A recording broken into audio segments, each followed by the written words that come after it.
അയാളിപ്പോൾ കോൺഗ്രസ് പാർട്ടിയിൽ സസ്പെൻഡ് ചെയ്യപ്പെട്ട് കിടക്കുകയാണ്. അതായത് അയാളുടെ വ്യക്തിപരമായ കാര്യമാണ്, നിയമപരമായിട്ടുള്ള കാര്യങ്ങൾക്ക് മുന്നോട്ട് പോകുന്നത്. അത് ഏതൊരു പൗരനും അവകാശമുള്ള പോലെ അയാൾക്ക് അവകാശമുണ്ട്. അത് അയാൾ തീരുമാനിക്കട്ടെ. നല്ല തമാശ അതിലാണ് ഞാൻ എന്താ പറയുക.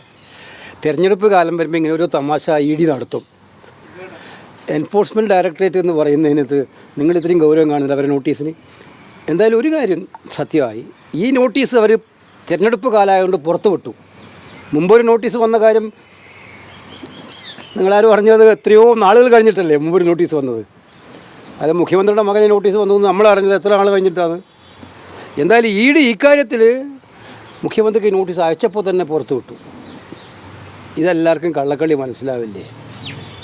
ED മുൻപ് അന്വേഷിച്ച കേസുകളുടെ ഗതി എന്താണെന്ന് എല്ലാവർക്കും അറിയില്ല. മാത്രമല്ല, നോട്ടീസ് അയക്കുമ്പോൾ നോട്ടീസിന് ആധാരമായി പറയുന്ന കാരണങ്ങൾ തന്നെ കോടതിയുടെ വരാന്തയിൽ പോലും നിൽക്കാൻ പറ്റാത്ത രീതിയിൽ അവർ ഫ്രെയിം ചെയ്ത് കൊടുക്കുന്നത്. അതിൽ പ്രധാനപ്പെട്ട സീരിയസ് ആയ വിഷയങ്ങളുണ്ട്. ആ വിഷയങ്ങളൊന്നും എടുക്കാതെ മറ്റ് വിഷയങ്ങൾ എടുത്തിട്ട് ഒരു നോട്ടീസ്. അപ്പോൾ ഇത് ആളെ പറ്റിക്കാൻ വേണ്ടിയില്ല. അല്ല, അവർ ശ്രമിച്ചുകൊണ്ട് മാത്രം ജനം അംഗീകരിക്കില്ലല്ലോ. ഇത് വളരെ വ്യക്തമാണ്.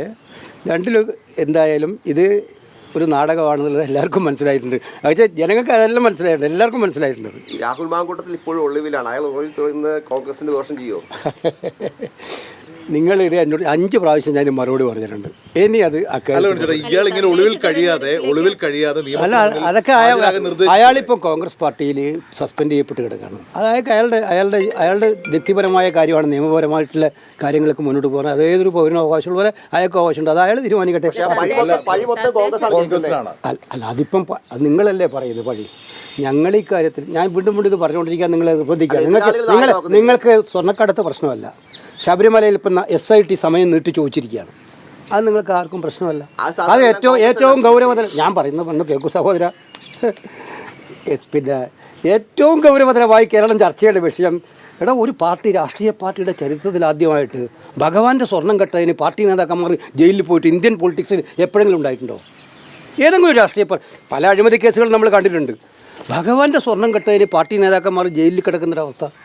എന്നിട്ട് ഇപ്പോൾ SIT നീട്ടിക്കൊടുക്കാൻ പറയുകയാണ്. പുനരന്വേഷണം നടത്തില്ല. ഇപ്പോൾ SITയുടെ നടപടിയിൽ തന്നെ സമ്മർദ്ദം വളരെ ശക്തമായിട്ടുണ്ടെന്നുള്ള കാര്യം.